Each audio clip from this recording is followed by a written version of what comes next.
নমস্কার।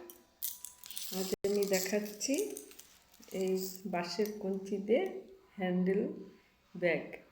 এই ব্যাগটা বুনতে আমি 15 ঘর নিয়েছি।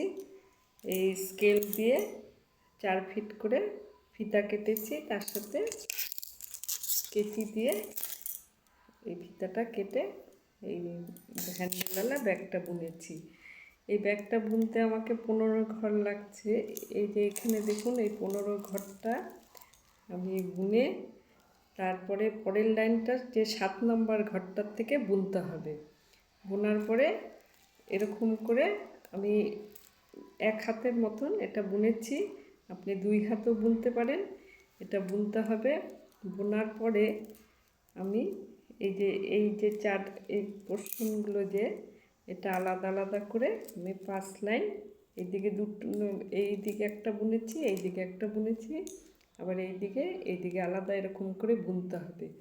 তারপরে আমি হ্যান্ডেলটা এটা এই যে এই ঘরগুলোর মাঝখান দিয়ে হ্যান্ডেলগুলো ঢুকিয়ে দেব।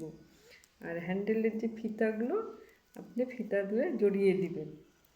তা এই যে ব্যাগটা বুনতে আমি যে 15 ঘর নিয়েছি, আমাকে ওই বেসিক নোট দিয়েই বুনতে হবে।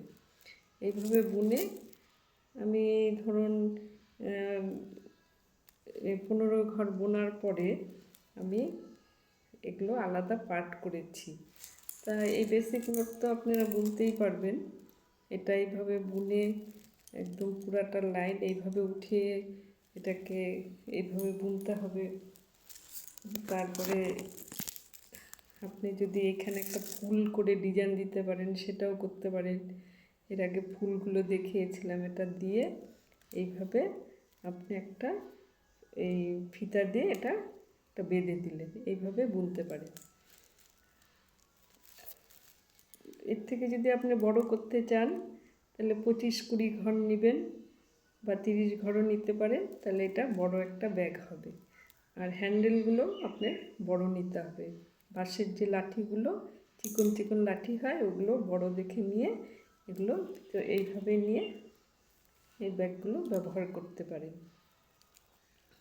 তাই এই ব্যাগটা দেখে যদি আপনাদের ভালো লাগে তাহলে সাবস্ক্রাইব করবেন। অসুবিধা হলে কমেন্ট করে জানাবেন। নমস্কার।